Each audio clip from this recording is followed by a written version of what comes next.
Hello, Chris Gray here, and in this video I'm going to be unboxing and reviewing this high-definition antenna made by a company called 1x1. It's their Shiny Antenna series, and it's a super thin antenna with a 50-mile range, and it has I believe a 20 decibel amplifier that comes in the kit.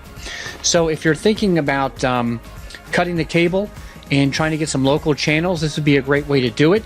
We're going to test it and see how many channels I get, and from what I understand, the high definition over-the-air signal looks better than high definition cable boxes.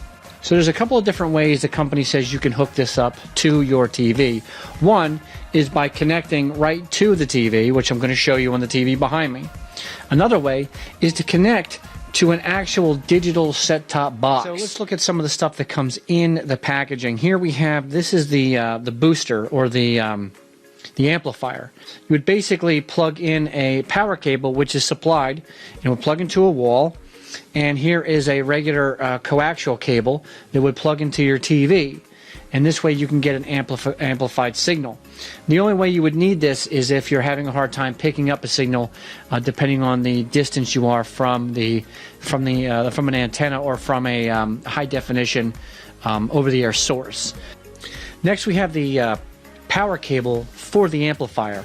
It's a USB to a male end power connection, and it also comes with a wall adapter to change the power over from AC to DC, so you can plug this in using the USB connector. Okay, so next we have the actual antenna wrapped in plastic. Let me take some of this plastic off. This is the Shiny series, so I guess it's supposed to have like a shiny appearance. It also has these 3M tape stickers so that you can stick the antenna to a wall or to a window.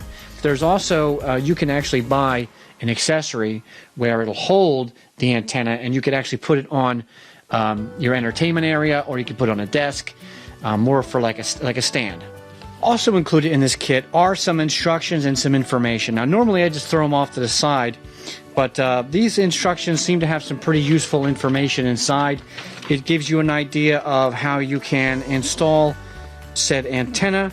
On the back of your TV, it may be slightly different, but you should have a coax cable input, just like if you were going to plug in a cable box into.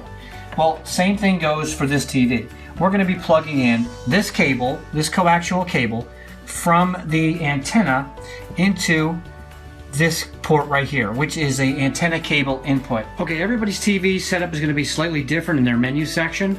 So what I did was I turned my input to the antenna and cable. What you normally would do is hit menu, or you would hit, there might be a menu button on your controller, and as you can see right there, the first option is antenna cable. I'm going to select that, and that brings me to this noisy looking staticky screen. Now from here I'm going to go into my menu, I'm going to installation, and like I said, your TV is going to be slightly different, and I'm going to scroll down to where it says channel tuning, and yours may say channel scan, and I'm going to select antenna over here and let the auto tuning commence. Now what's going to happen is the TV is going to scan and look for a bunch of different channels. Alright, so the antenna had found 28 different channels that I can use. What's cool about my TV is as I go into different channels, it'll show me the signal strength. It'll also tell me what the aspect ratio is and whether it's 1080p or 480i. So I went back into my settings and I scanned for channels one more time with the antenna closer to a window. I actually put it in the window, facing outwards. And when I rescanned, I was actually able to get even more channels. So I got like 52 channels. If you move the antenna to a better location, to an outside wall, and ideally to a window or even outside, although if you do use, this is an indoor version, so you might want to keep it like on the inside of the window. They do make outdoor versions as well. Today we will answer 4 frequently asked questions for Best Choice Products HD TV Rotary Remote Outdoor Amplified Antenna. Before beginning, click the link in the description below to access the Federal Communications Commission's website to determine the signal reception for your area. Simply enter your location into the website and you will know if the coverage for TV stations are strong, moderate, weak, or without signal. Our first question is, why is the antenna not rotating? Begin by turning off the power supply box for a few minutes. Then turn on the power supply box to check if the antenna now rotates. Make sure that both the red light on the antenna and the power supply box are both on. And if only one is on, then there is a problem either with the power supply box or the antenna for the coaxial RG6 grade cable. For the best results, use a continuous cable without splitters and with a length of no longer than 150 feet.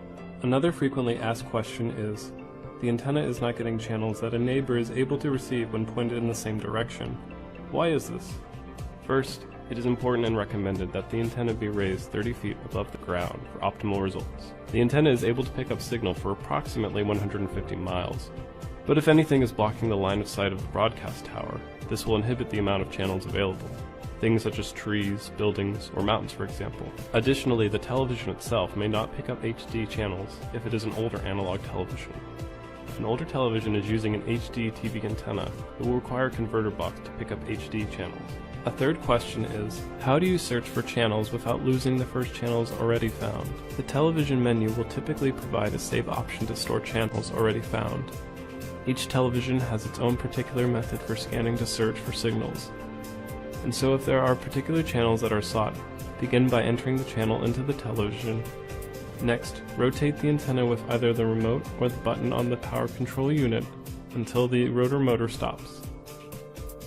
On the television menu, begin a scanning search until it is able to pick up the channel.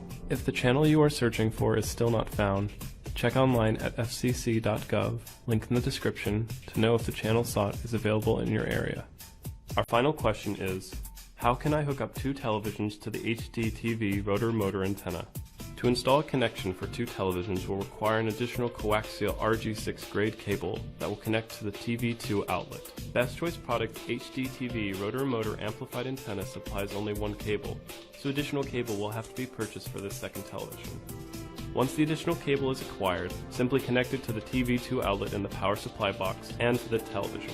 Both the power and the signal for rotating and scanning the antenna is supplied for the coaxial cable, and so splitting this cable will lower the power and signal connection to your television.